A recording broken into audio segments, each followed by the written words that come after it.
Ada beberapa hal yang dibicarakan oleh Al-Ustadz Hanif Alatas.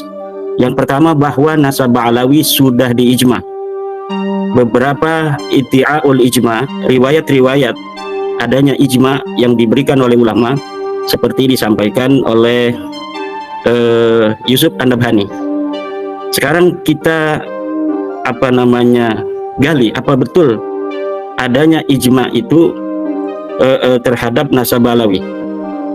Adanya ijma yang telah didakwakan atau diaku oleh Yusuf An-Nabhani, kemudian oleh Ali bin Abu Bakar As-Sakran di dalam Al-Burqatul Musyiqah. Jadi sebenarnya ijma itu atau iddi'aul ijma, pengakuan adanya ijma, pertama kali itu disampaikan oleh Ali bin Abu Bakar As-Sakran 895 Hijriah. Kemudian diikuti oleh Khulasatul Asrar Al-Muhibbi, kemudian diikuti oleh Syekh Yusuf An-Nabhani. Yang menjadi masalah adalah bahwa ijma itu mempunyai sebuah syarat yang khusus. Silahkan para penonton buka dalam kitab Maratibul Ijma halaman 11 karangan Ibnu Hazm. Dikatakan bahwa ijma'u kulli asrin ijma'un sahihun idza lam yataqaddam qablahu fi tilkal mas'alati khilaf. Bahwa sebuah ijma itu bisa dikatakan sahih apabila tidak ada perbedaan pendapat sebelumnya. Sedangkan tentang nasab Ba'alawi, tulisan-tulisan Ba'alawi sendiri menjelaskan adanya perbedaan-perbedaan ulama. Kita lihat di dalam kitab Al-Burqatul Musyiqah bahwa Ali bin Abu Bakar As-Sakran meriwayatkan adanya orang-orang yang tidak percaya pada nasabnya yang ada di abad ke-9 Hijriah. Kemudian diriwayatkan pula bahwa Ali bin Jadid ini pergi ke Basrah pada tahun 620 Hijriah untuk meminta isbat karena ulama-ulama di Yaman tidak mempercayai nasab dia. Kemudian di dalam kitab Tasbitul Fuad yang diriwayatkan oleh Uqudul Almas, Alwi bin Tahir mengatakan bahwa Ubaidillah lah yang pergi ke Basrah. Ini menunjukkan adanya khilaf di antara rentang waktu sejak kedatangan Ahmad bin Isa dalam versi Ba'alawi, yang sebenarnya ini Ahmad bin Isa sama sekali tidak hijrah ke Hadramaut. Sejak kedatangannya menurut versi riwayat Ba'alawi, Ahmad bin Isa dan Ubaidillah ini sudah ditolak, tidak dipercaya sebagai turun Nabi, sehingga diutuslah Ubaidillah untuk pergi ke ke Basrah untuk isbat nasab. Ini membuktikan bahwa tidak pernah ada kesepakatan sejak kedatangan Ahmad bin Isa atau Ubaidillah ke Hadramaut. Maka bertentangan dengan apa yang dikatakan oleh Ibnu Hazm di dalam kitab Maratibul Ijma halaman 11, bahwa ijma'u kulli asrin ijma'un sahihun idza lam yataqaddam qablahu fi tilkal mas'alati khilaf. Ijma itu bisa dikatakan sahih kalau sebelumnya tidak terjadi khilaf. Sedangkan nasab Ba'alawi ini jelas sebelumnya terjadi khilaf, maka ijma itu tidak dapat dibenarkan. Yang kedua yang disampaikan oleh Hanif Alatas adalah nasab itu ada metode. Satu saja metode isbat nasab terpenuhi, nasab itu sahih. Beda antara turak dan mana itu syurut. Imaduddin tidak bisa membedakan mana turak, mana syurut. Betul, Mas Hanif. Tetapi setiap tariq itu membutuhkan syurut. Dan menurut saya, seluruh metode isbat nasab tidak bisa untuk mengisbat Ba'alawi sebagai cucu Nabi. Kita buktikan. Pertama, isbat nasab itu adalah birruq'ah, dengan adanya kitab. Sedangkan syarat kitab itu adalah alla takuna mukhalifatan lil usul, tidak boleh berbeda dengan kitab-kitab sebelumnya. Sedangkan apa yang dikatakan oleh kitab-kitab yang mengisbat Ba'alawi mulai dari abad 9 sampai hari ini, yang katanya itu berjumlah 180 kitab, semuanya itu mukhalifatan lil usul, berbeda dengan kitab-kitab nasab dari mulai abad ke-4 sampai abad ke-9. Baru di dalam abad 10 kitab nasab mengatakan Ubaid ini adalah putra Ahmad. Tapi sebelumnya tidak ada satupun selama 550 tahun yang menyatakan bahwa Ubaid ini sebagai anaknya Ahmad. Maka metode kitab nasab tidak bisa untuk mengisbat Ba'alawi sebagai cucu Nabi. Yang kedua, cara untuk metode isbat nasab adalah asyuhrah wal istifadah. Apakah nasab Ba'alawi syuhrah dan istifadah? Tidak. Buktinya dari mulai abad ke-4 sampai ke-9 sama sekali tidak ada yang menyebutkan. Bagaimana sebuah nasab bisa dikatakan syuhrah wal istifadah kalau selama 550 tahun sama sekali tidak ada yang menyebutkan? Sedangkan di dalam kaidah ilmu nasab, Ibnu Hajar mengatakan innan nasaba mimma yasbutu bil istifadati illa ayyusbita ma yukhalifu. Silahkan buka kitab Al-Jawabul Jalil halaman 47. Para pemirsa bisa melihat di dalam kitab Al-Jawabul Jalil halaman 47 itu bahwa memang benar nasab itu bisa diisbat dengan adanya syuhrah dan istifadah, tetapi ada syaratnya. Illa ayasbuta ma yukhalifu, kalau tidak ada yang menentang. Sedangkan adanya Ahmad bin Isa punya anak katanya namanya Ubed, ini ada yang menentang, yaitu kitab-kitab nasab dari mulai abad 4 sampai 9 tidak ada yang menyebutkan sama sekali Ahmad bin Isa punya anak namanya Ubed, dan tidak ada yang menyebutkan Ubed punya ayah namanya Ahmad bin Isa. Maka syuhrah dan istifadah tidak bisa untuk mengisbat nasab Ba'alawi, tidak terverifikasi dan tidak bisa untuk dinyatakan sahih dengan metode syuhrah wal istifadah. Yang ketiga dengan syahadah, bahwa metode isbat nasab salah satunya adalah syahadah, yaitu kesaksian dua orang laki-laki. Lihat di dalam kitab Al-Muqaddimat halaman 62. Apakah betul syahadah ini bisa untuk mengisbat nasab yang sudah ribuan tahun? Di dalam kitab Al-Muqaddimat, Syekh Khalil bin Ibrahim mengatakan, "Aqulu inna hadzal amra laysa fi subuti nasabil qabail bal yu'malu fi ilhaqi nasabi tiflin bi abih." Al-Muqaddimat halaman 62, Khalil bin Ibrahim, bahwa dikatakan menurut Khalil bin Ibrahim syahadah adalah memang metode untuk mengisbat nasab, tetapi dia metode mengisbat nasab seorang anak hari ini kepada ayahnya, bukan nasab qabail yang sudah ribuan tahun seperti Ubed yang katanya punya anak Ahmad bin Isa. Bisakah dia untuk diisbat dengan metode syahadah? Tidak bisa. Maka metode ketiga dalam isbat nasab tidak bisa untuk mengisbat Ba'alawi. Kemudian metode keempat adalah iqrar. Iqrar ini pula dikatakan oleh Syekh Khalil Ibrahim di dalam kitabnya Muqaddimat fi Ilmil Ansab, bahwa juga metode ini hanya bisa digunakan untuk mengisbat seorang anak yang ada hari ini kepada ayahnya, yaitu diikrar oleh ayahnya. Dari 4 metodologi pengisbat nasab ini, satu pun tidak ada yang bisa untuk diterapkan untuk mengisbat Ba'alawi. Secara riq'ah atau ruq'ah kitab-kitab nasab, tidak ada kitab nasab yang setelah abad 9 itu mukhalifatan lil kutub yang ada di abad ke-8, ke-7, ke-6, ke-5, ke-4. Kemudian dengan syahadah tidak bisa, dengan ikrar juga tidak bisa, maka nasab Ba'alawi tidak terisbat sahih. Berarti kalau tidak sahih apa? Batal. Yang ketiga, Hanif Al-Attas mengatakan kitab yang mensahihkan Ba'alawi ratusan. Saya katakan kitab walaupun ribuan, jutaan, tetapi kalau seluruh referensinya akan mentok di abad 9, yaitu kitab Al-Burqatul Musyiqah, atau kata Mas Rumel itu ada kitab Al-Jawharus Syafaf, yang sekarang saya lihat juga dia lagi ngomongin Al-Jawharus Syafaf begana begini, tetapi hanya itu saja, berkutat pada apa namanya hal-hal yang telah diungkapkan, hal-hal yang telah dijelaskan, tidak ada yang baru.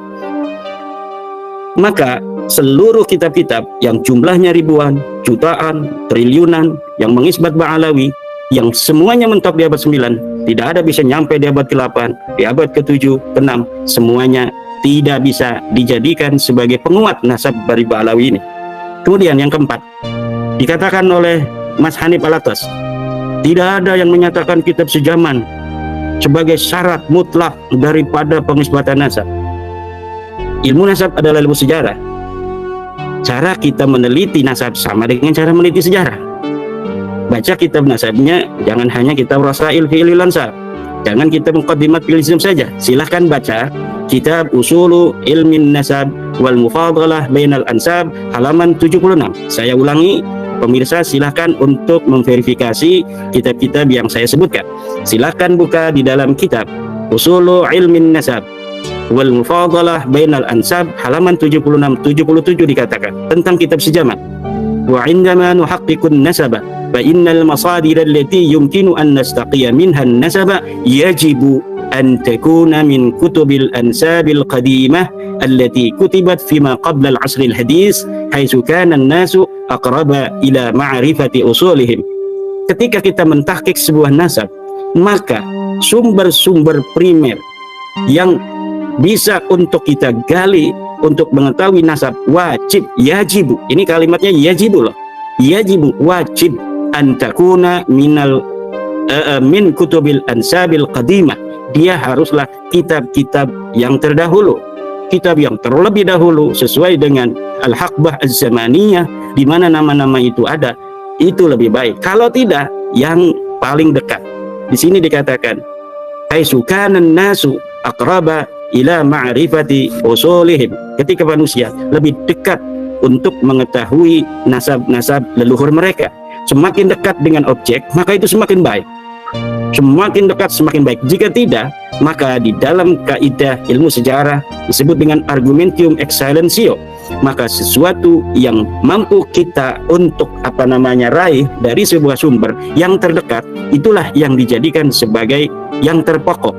Ketika ditemukan Asy-Syajarah Al-Mubarakah yang menghasar bahwa anaknya daripada Ahmad bin Isa cuma 3, yaitu Muhammad, Ali, dan Husain, maka inilah yang dijadikan sebagai mu'tamadat, yang sebagai pegangan seluruh ahli nasab. Ketika nanti ditemukan abad yang lebih dekat, barulah kitab Asy-Syajarah Al-Mubarakah ini kekuatannya itu digeser oleh kitab yang lebih tua, yang lebih dekat dengan objek penelitian. Tapi Nasab Bahlawi ini orang yang objeknya ada di abad keempat, yaitu 345 Hijriah, tapi kemudian baru dikatakan punya anak Ubaid pada 895 Hijriah. Ini coba hitung, ada 551 tahun. Kita genapkan 550 tahun. Berita, informasi, adanya keterangan bahwa Ubaid mempunyai ayah namanya Ahmad bin Isa, atau Ahmad bin Isa punya anak namanya Ubaid, itu setelah 550 tahun baru ada. Kemudian ini Mas Hanif Alatas untuk mempertahankan nasabnya menerjemahkan tentang kalimat ma'amkana. Dikatakan di dalam kitab nasab itu kita harus mencari kitab-kitab sejaman ma'amkana. Nah, diterjemahkan oleh Mas Hanif Alatas ma'amkana ini dengan apa?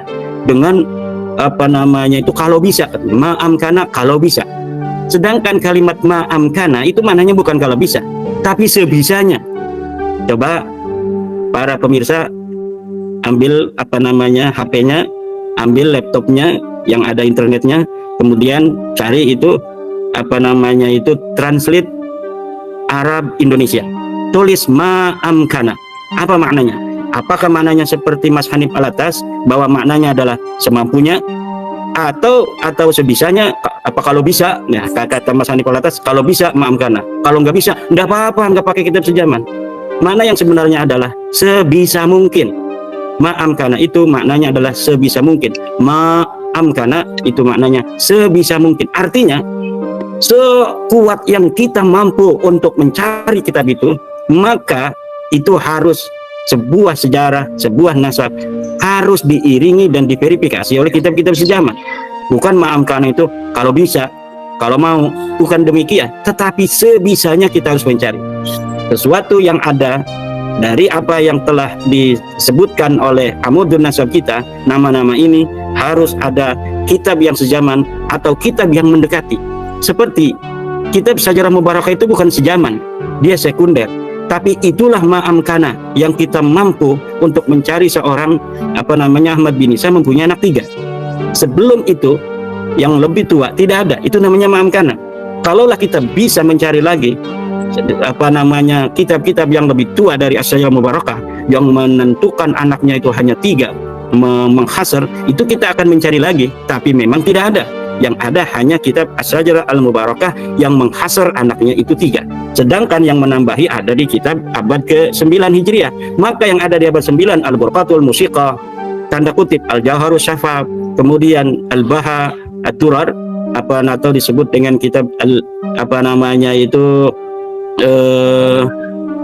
Al-Masra'ur Rawi, itu semua Al-Ghurrar, Al-Masra'ur Rawi itu terbantahkan semua, tidak bisa dijadikan sebagai masadir, tidak bisa dijadikan sebagai maraji. Kenapa tidak bisa dijadikan sebagai maraji? Maraji itu harus ada masadir.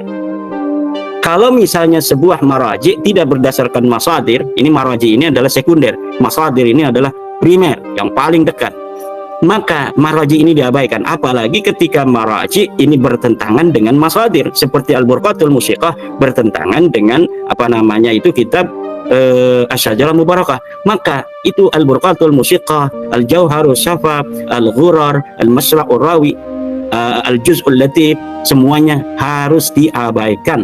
Kenapa? Karena mu'aradah, bertentangan dengan kitab yang lebih tua. Demikianlah cara bekerja ahli sejarah itu, Mas Rumel ya. Ya, katanya ahli sejarah, tapi kitab sejaman, kitab primer, kitab sekunder diabaikan, hanya surah dan istifadah. Ini sejarah cenayang namanya. Ini sejarah orang-orang yang ngaku historian, apa ngaku sejarawan, tapi tidak memerlukan sumber. Ini sejarawan cenayang namanya. Kemudian yang kelima, yang keenam, saya catat ya dari apa-apa yang disampaikan apa namanya oleh Mas Hanif Alatas. Kata Mas Hanif Alatas, kalau kitab sejaman diterapkan, maka nasab Nabi Muhammad rungkat. Naudzubillah, summa naudzubillah min dzalik. Nasab Nabi Muhammad itu, Mas Hanif, sampai Adnan itu diberitakan oleh baginda Nabi besar Muhammad SAW di dalam hadis. Bahkan di dalam hadisnya itu hadis riwayat Muslim. Dikatakan dalam kitab riwayat Muslim itu bahwa Nabi Muhammad SAW itu dari Kinanah. Ya. Nabi Muhammad itu dari Kinanah. Ini jangan sampai kita gara-gara kita untuk apa namanya itu mempertahankan nasab, ini menjadikan Nabi Muhammad nasabnya sebagai bemper. Naudzubillah summa naudzubillah. Nabi Muhammad itu nasabnya melalui wahyu. Wa ma yantiqu 'anil hawa in huwa illa wahyu yuha. Di dalam Al-Qur'an disebutkan bahwa Nabi Muhammad itu orang-orang Arab itu keturunan Ibrahim, millata abikum Ibrahim. Agama ayah-ayah kalian, siapa ayah kalian? Ibrahim. Itu kumnya kepada siapa? Kepada orang-orang Quraisy. Ini menyatakan bahwa wahyu sendiri mengatakan Nabi Muhammad orang Arab itu keturunan daripada Ibrahim. Ini sudah nas Al-Qur'an. Adapun amud dan nasab sampai Nabi Ibrahim tidak dibutuhkan lagi. Untuk mengisbat Nabi Muhammad keturunan Ibrahim tidak butuhkan amud dan nasab karena sudah ada Al-Qur'an yang menyatakan. Kemudian mengenai Nabi Muhammad SAW sebagai keturunan daripada Kinanah, itu hadis mengatakan dari riwayat Muslim. Jadi nggak perlu lagi kita apa namanya itu membawa-bawa nasab Nabi Muhammad dalam perdebatan nasab apa Ba'alawi yang memang tidak terverifikasi. Kalau rungkat sendiri aja, jangan bawa-bawa junjungan kita Nabi besar Muhammad sallallahu alaihi wasallam. Bawa juga nasab Wali Songo, bawa juga nasab Syekh Abdul Qadir Al-Jilani, nyari-nyari teman. Nggak usah lah. Kita pertahankan saja apa dalil-dalilnya dari nasab Balawi untuk menyambungkan daripada nasab Balawi itu. Jangan bawa-bawa nasab Nabi besar Muhammad SAW. Kita nanti akan masuk dalam su'ul adab, naudzubillah. Su'ul adab itu aduh pada Rasulullah ini bahaya ini. Kemudian kepada nasab-nasab Wali Songo kita bisa perdebatkan lagi nasab Wali Songo. Semakin apa hari ini kita semakin apa namanya mendapatkan banyak sekali apa namanya bukti-bukti apa historis tentang nasab Wali Songo. Semakin digali Wali Songo ini karena memang sosok historis di masa lalu, semakin digali ini semakin bermunculan. Dari Aceh datang, dari Uzbekistan datang, dari Pakistan datang, dari Maroko datang dan sebagainya. Nanti kita tinggal al-jamu. Jadi jangan bawa-bawa nasab Wali Songo lah di dalam bagaimana apa namanya itu mempertahankan nasab Balawi. Kalau ya Wali Songo kepada Balawi sudah jelas semua keturunan Wali Songo yang mu'tabar dari Naqabah Ansab Aulia Tis'ah itu menolak nasab Balawi nyambung apa menurunkan Wali Songo. Dari Aceh menolak, dari Uzbek, dari Pakistan, Maroko dan sebagainya. Paling beberapa orang aja yang masih apa namanya dari keturunan Wali Songo yang memiliki apa keyakinan seperti pada zaman-zaman kolonial itu bahwa Wali Songo berasal dari Ubaidillah. Itu hanya beberapa gelintir orang saja. Jadi saya mohon pada Mas Hanif ini jangan bawa-bawa nasab Wali Songo dalam perdebatan nasab Balawi. Pertahankan aja nasab Balawi. Bagaimana nasab Balawi ini bisa pertahankan? Dan sampai detik ini tidak bisa dipertahankan. Kenapa? Karena memang datanya nggak ada. Kemudian kesimpulan Mas Hanif Alatas itu tidak satu pun bisa menjawab 12 pertanyaan daripada tesis saya. Dan telah nyata bahwa metode-metode menetapkan nasab tidak bisa mengisbat nasab Balawi. Alhamdulillahirrabbilalamin, akhirnya kita sudah bersama-sama menyimak dan mendengarkan video dari awal sampai akhir. Dan insya Allah kita sudah mendapatkan poin-poin yang sudah disampaikan pada video tersebut. Dan saya harap ketika Anda sudah mendapatkan poin poin yang sudah disampaikan dalam video tersebut, silahkan tulis di kolom komentar dengan kata-kata atau dengan kalimat yang sopan dan juga santun. Begitulah video pada kali ini. Sebelumnya saya mengucapkan mohon maaf yang sebesar-besarnya apabila banyak sekali kekurangan dan kekhilafan pada setiap tingkah laku saya, bahasa saya, maupun pada setiap video yang sudah saya tayangkan dari awal sampai akhir. Dan sekali lagi, bagi Anda yang baru bergabung di channel ini, jangan lupa didukung dengan cara di-subscribe, di-like, di-komen, dan di-share agar kalian tidak ketinggalan video-video terbaru dari channel ini. Semoga bermanfaat video yang sudah saya berikan untuk Anda, dan akhirnya dari saya, wassalamualaikum warahmatullahi wabarakatuh.